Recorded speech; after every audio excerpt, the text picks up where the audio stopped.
So today's video is going to be about ditch geometry, and you may think all this stuff here looks crazy, but it'll make sense by the end of this video. And so the reason I came up with this, or why I decided to figure out this problem here, is because I wanted to create a quick reference when for determining the ditch depth given the horizontal offset of your two ditch hinge points and the elevation difference between those same ditch hinge points.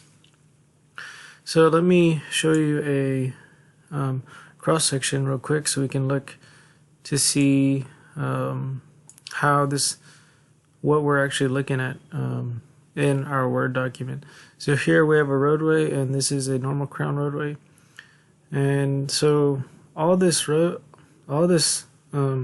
it rains, all the water that's on this side of the center line here is going to be going into this ditch, and then it's going to be flowing. So the ditch is it just carries water from the roadway to the culvert. So that's pretty much the purpose of the ditch. But what I wanted to do was, given this horizontal difference and the vertical difference of these two hinge points here, I wanted to determine quickly.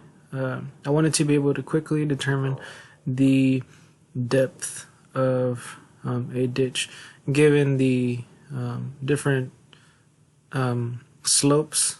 So here would be the forest slope, and this would be the back slope or the front slope, and then on this side this would be the front slope or forest slope, and this would be the back slope.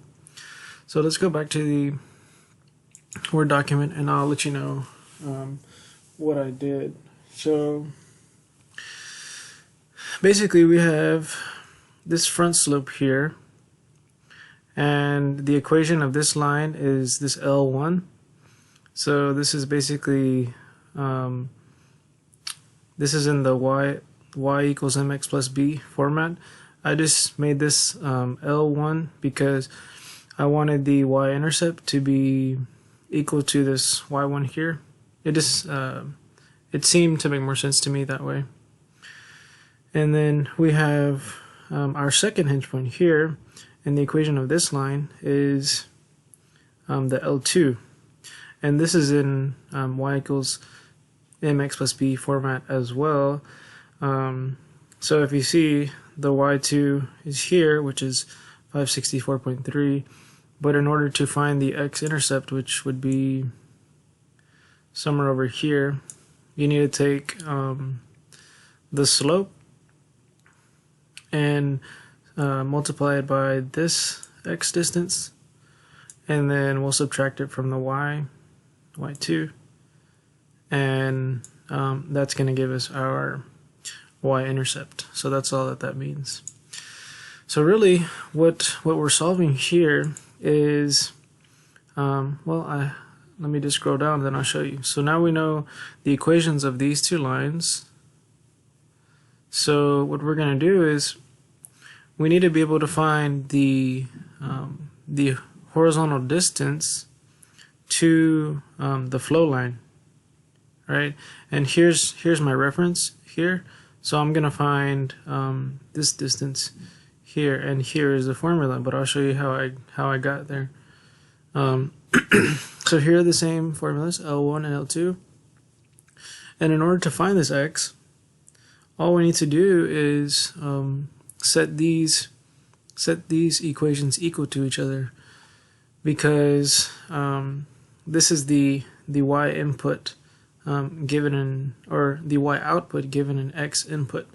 So if we want to find the intersection of these points, because that's really all this problem is, we have this line and we have this line, and we want to find this intersection. So when the y when these two lines have the same y, that is when we'll find our ditch flow line. So we want to find the x distance from our origin here to our flow line. So if we just set those equal to each other and then we do some algebra, then we'll get this information here, and then this makes it a little bit more easier to where x is just equal to the vertical difference plus the slope times the horizontal difference all over the slope, both slopes added together. So here, and then once you find the x distance of the flow line, we can plug it into either equation, and then we'll be able to find the y or the elevation of our ditch. And then all we need to do after that is subtract the flow line elevation from the lowest hinge point, ditch hinge point, and then we'll be able to get the ditch depth. So let me take you to my Excel file here, and here is this exact example here. So let's take a look.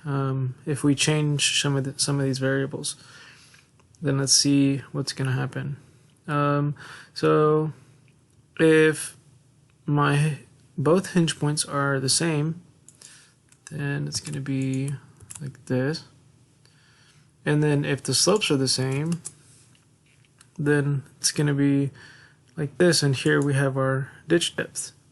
And all this is using the theory that I explained in the Word document.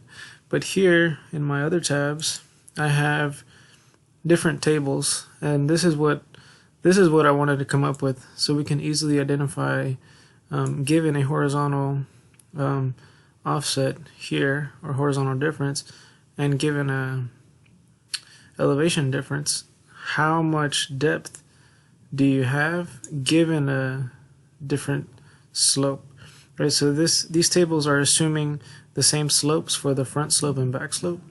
So if we look at this, we can see that if we have a 25-foot offset, 25-foot horizontal difference, then at each intersection we can find how much ditch depth we would have if those were our slopes. So in this case, for a 4:1 side slopes, we're going to have roughly a 3-foot ditch at a 25-foot elevation, or 25-foot horizontal offset or horizontal difference.